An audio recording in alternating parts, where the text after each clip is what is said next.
What's going on, everybody? Welcome back. Luxury Low Nick here. And I wanted to do another video today because I got a new project in front of me.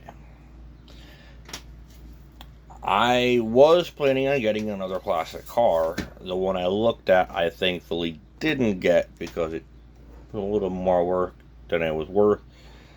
And the guy wouldn't budge on the price, so I said forget it, and I'm just going to stick with this other one I'm getting in the works of trying picking up. But so for now, I end up taking some of that money and I bought myself another crawler for a project I had been talking about probably for some time now on the channel. And it is a replica 1-to-1 build of my Cherokee outside, my XJ. And I got the perfect start right here in front of me. So without further ado, we're going to get into this. I'm going to flip this camera around. I'm going to show you what I got planned for it, and let you know what's coming parts wise that I ordered already, and what's going to be coming in the future, and what's going to be getting done in the future. So without further ado, here we go. In front of me is a brand new Traxxas TRX4 Sport model, and I specifically went for the Sport model for two reasons. Well, probably more than two, but reason one, bare bones, everything you need, nothing you don't need. This TRX4 Sport is a 1-speed transmission, fully locked differentials all the time, just bare bones, what you need, nothing you don't, versus old Biggins over there, the High Trail TRX4, which is 2-speed transmission, locking, unlocking diffs. But I love that truck. I barely unlock or lock the diffs, and I'm usually always crawling in one of the two speeds. I'm never really finding myself swapping between the gears, high or low speed. It's all stuff you don't really need when you're out there crawling. So again, that was one reason why I went this route. Better buy. Number two, besides a more basic bare bones stripped down, just a good basic bare bones crawler, the TRX4 have a very good parts aftermarket availability, as do your Axial SCX 10.3s and your Redcat Gen 8s. All those new modern crawlers today have good aftermarket availability. Traxxas, for the most part, does seem to have a little bit easier aftermarket availability parts wise and whatnot. Am I a Traxxas fanboy? No. Does that mean I'm a Traxxas dedicated only fanboy? No. I do see a Redcat Wendigo right there. Yes, I have a TRX4 there. Yes, I have a TRX4M there. And yes, I have a TRX4 Sport. I like all crawlers out there, all the aspects of them. And I have to throw that out there right now because I've had all of them. I've had a lot of TRX4 Sports and regular TRX4s. I've had a lot of Redcat Gen 8s. I've had a Gen 7. I've had a Redcat Everest 10. I've had two different Axial SCX 10.2s. I've also had a Vatera Ascender. So I like all RC cars and trucks and brands and all together, all over the spectrum. I do. I have I. No, I can't even say that. I just went this route because it was either truthfully going to be between the TRX 4 Sport or Red Cat Gen 8. And you can still, like I said, get plenty of stuff available aftermarket wise for upgrade parts for the Red Cat Gen 8. But this is where I went. And yes, they're not bad, ready to run out the box. Their electronics are garbage. They do. Have had multiple people I've heard have their electronics burn out on them. Whatever. Sometimes you get lucky. I've had bought a couple of these brand new and never had an issue at all with them burning out. But I didn't care anyway what came with it for electronics because I plan on putting my own in it anyway. Hobbywing Fusion Pro. No, that's the SC. Hobbywing Fusion SC. 1800 kV brushless setup. 2-in-1. That's going in there. That's replacing the motor in the ESC that's in it now. Steering servo. 45 kg. High power, high torque, waterproof steering servo. That's replacing the stock Traxxas junk servo. Now, that servo, there's nothing really wrong with it to per se out the box. It's a good performing servo, but it's not a great performing servo. Just like the motor in the receiver, the motor in the ESC stock will get you down the trail, whatever.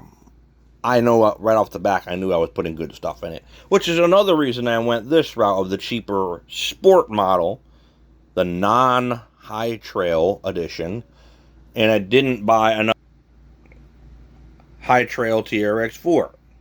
I specifically didn't want another one of those, or even the TRX4 Bronco for that matter, because what do I want to spend all that crazy money for a TRX4 with 2 speeds and stuff and all that when I don't need it? This was like $300 and something dollars, like I think $360, $340, maybe something like that, around there. $340. And it basically the same truck as the High Trail, but it's fully locked all the time differentials, and it's a 1-speed transmission. And it's more simpler. Less stuff to get broke, or wear out, or go wrong. And it's being a regular sport now, not the High Trail TRX4 Sport. Regular 1.9 wheels and tires, which is another thing I want to go. Another route I wanted to go. Because I don't need any more 2.2 rigs, as you can see. High Trail has 2.2 wheels and tires. Those tires are 5 3/4 inches tall on that High Trail. The Wendigo, 2.2s. Duratrax monster truck tires. Those are like 5.5 or 5 3/4 inches tall. I wanted a regular, bare bones, basic 1.9s rig to get out on the trails with and have fun for this build, the Cherokee build that I plan to go with. Which is another reason I went the cheaper route of the TRX4, because it's a cheaper body. It's not really anything special. There's no point in buying a $500 or more TRX4 with a crazy nice looking body if I wasn't going to be using the body. I technically could have probably went the route as a builder's kit, or even maybe online. I think Traxxas put out a TRX4 Sport you can get without the body as a roller, but I wanted something ready to run, and I could always just use that body as a spare or throw the body away. I don't care, or sell it. I don't know. And I'm planning on changing the bumpers out as well, which I figure out what I'm going to do there once I get to that point. But but enough of that blabbering for now. Let's get to these features of this truck. Now, this is pretty cool because these new non-high trail. Again, I don't know why. I already got a high trail. I wanted a non-high trail TRX Sport. But anyway, the TRX4 Sport is just exactly 100% like the old TRX4 Sports you used to get. But if you notice something here, there is no protrusions.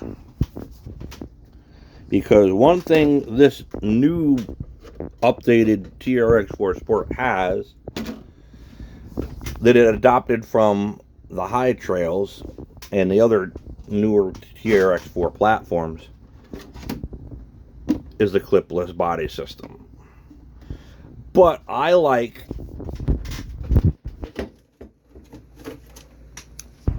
how they still left the braces here with the options for to put the regular body posts in, because when I get that Enduro hard body Cherokee, I do plan on using body posts. Now, I'm probably going to end up for now just using the clips, but eventually down the road I could always sand these down and glue the magnets and have the magnets, or go the Proline route with the Proline threaded body mounts. So that's going to be that for there. But I got bodies, posts still, so if I wanted to, I can put those in and still have my SUV body. Because the truck body that comes on it is obviously a pickup truck, and it's clipless, but it would have two short body posts if it were for the pickup truck, if it had a body post. But since I want to put an SUV body, I'm gonna need the taller and then a shorter one for the front. But other than that, again, other than the old TRX4 Sports, these new updated ones have clipless body system, which are used with the TRX4 wheel wells. The old TRX4 Sports did not have wheel wells. Other than that, it's completely exactly the same thing as an old TRX4 Sport. Now again, I'm going to be undoing this in the next video. Undoing the receiver lid, unbolting all this hootenanny, and replacing the stock Traxxas brand new motor and ESC, and putting the 2-in-1 brushless setup. Because this rig will be seeing water crossings and mud and all that other fun stuff. So that is going to be a better option for me. And that's going to last longer, and it's going to perform better. That's got all kinds of settings, stuff, drag brake and all that other stuff. And it's dialed in. This thing is, you got to count blinks to get into crawler mode, which even then it sometimes still doesn't really work that well. But it is what it is. The shocks, everything on this is brand new. But still got threaded body shocks. And brand new Canyon Trail. The foam's not even broken in yet. Bumper. It's a TRX4. Like I said, the only difference, you got wheel wells now so that you could use the clipless body mounting system, which I'm gonna have to see now with that Enduro body, how much of this I might have to trim these wheel wells to get it to work, because I plan to use the Enduro Jeep hard body. But that's that pretty much. And yeah, so that's gonna do it for this video. And I will put up another video of the installation of all this other stuff, the removing and installation of all the new stuff. And yeah, so that's that. Thank you for watching the video, all my rambling on. But yeah, that's the new update for that. And once I get all the other stuff going and new parts come in, I will do more videos and stuff on that and keep you all updated on the progress of this build. It's gonna be cool. Peace out. Please like, comment, share, subscribe, and all that happy stuff. And I will see you on the next one.